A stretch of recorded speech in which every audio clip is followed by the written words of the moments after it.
Berita pertama datang dari dalam negeri, di mana Presiden Republik Indonesia Joko Widodo resmi membubarkan Perseroan atau PT Pengembangan Armada Niaga Nasional atau PT PAN di bawah BUMN melalui keputusan Presiden nomor 25 tahun 2022 yang diteken pada tanggal 23 Desember 2022 lalu.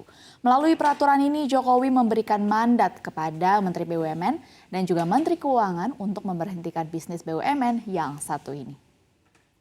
Salah satu alasan pemberhentian operasional PT PAN adalah karena perusahaan ini hanya memiliki 7 orang karyawan dan tidak memiliki kefokusan dalam bisnisnya. Selain pada bisnis pembiayaan, perusahaan ini juga masuk ke bisnis perhotelan. Ini dijelaskan oleh Menteri BUMN Erick Thohir pada tahun 2020 silam. Menurut Erick, bisnis PT PAN ini sebenarnya untuk financing kapal. Namun PT PAN justru hidup dan bertahan di luar bisnis intinya sebagai perusahaan pembiayaan, di mana PT PAN hidup karena memiliki 2 hotel yang dikelola. Erick menyampaikan hal-hal seperti ini bukan salah direksi yang sekarang, tapi situasi ini perlu dipantau dan dijaga agar BUMN kembali pada core bisnisnya. Jangan sampai BUMN kembali pada tempat yang tidak sehat. Sebelumnya, PT PAN sempat ramai dibicarakan di DPR pada 10 Desember 2019 lalu ketika Menteri Keuangan Sri Mulyani heran bahwa ada BUMN bernama PT PAN. PT PAN sendiri didirikan pada 6 Mei 1974 dan bergerak di bidang pengembangan armada niaga nasional. Adapun berdirinya PAN juga menjadi amanat dari Rencana Pembangunan 5 Tahun atau Repelita II.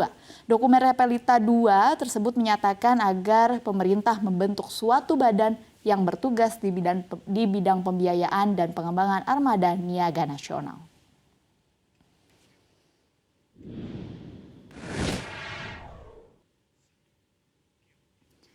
Ya, mengawali perdagangan di awal tahun. Ini harga emas, logam mulia produksi PT Aneka Tambang Tbk atau yang dikenal dengan emas antam stagnan alias tidak berubah. Harga emas ukuran 1 gram di butik emas LM Graha Dipta Pulo Gadung, Jakarta Timur masih sama dengan harga yang kemarin, yakni Rp1.026.000 per batang.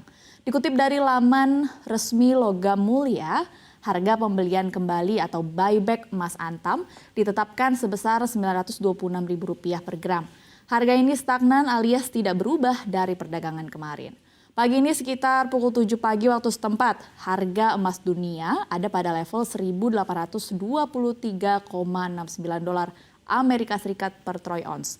Harganya melandai 0,04% dibandingkan pada penutupan di hari terakhir perdagangan tahun lalu. Namun banyak analis memprediksi harga emas bisa terbang tinggi pada tahun ini kisaran 3.000 hingga 4.000 dolar Amerika Serikat per troy ounce.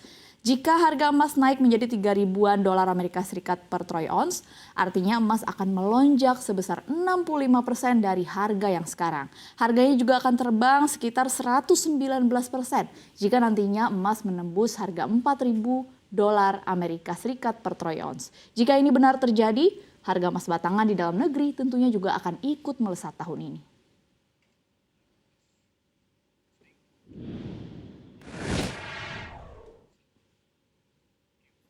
Berita selanjutnya berasal dari negara yang tengah berkonflik, di mana Presiden Rusia Vladimir Putin memberikan pidato panjang pada momen Tahun Baru 2023.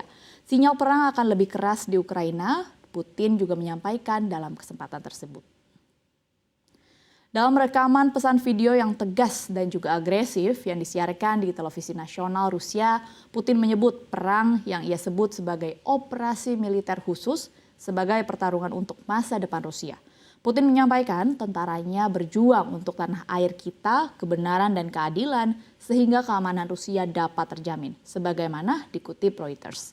Selama berbulan-bulan, Kremlin menampilkan konflik ini sebagai kampanye terbatas yang tidak akan mempengaruhi kehidupan banyak orang di Rusia. Namun dalam pidato tersebut yang disampaikan di depan tentara berwajah muram berseragam tempur, menempatkan perang di tengah panggung dan memberi sinyal bahwa bulan-bulan mendatang perang akan membutuhkan dukungan dan pengorbanan dari semua orang.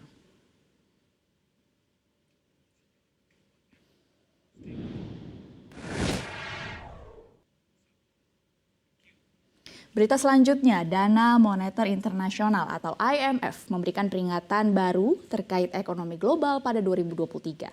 Kondisinya diperkirakan lebih sulit dibandingkan dengan tahun lalu 2022. Direktur Pelaksana IMF Kristalina Georgieva mengatakan, untuk sebagian besar ekonomi global, 2023 akan menjadi tahun yang sulit karena mesin utama pertumbuhan global yaitu negara Amerika Serikat, Eropa dan juga China semuanya mengalami aktivitas yang melemah. Adapun pada Oktober tahun lalu 2022 IMF memangkas prospeknya untuk pertumbuhan ekonomi global pada tahun 2023 yang mencerminkan hambatan yang terus berlanjut dari perang di Ukraina serta tekanan inflasi dan juga suku bunga yang tinggi. Waktu itu Georgieva menyampaikan untuk pertama kalinya dalam 40 tahun, pertumbuhan negara China pada 2022 kemungkinan berada di bawah pertumbuhan global.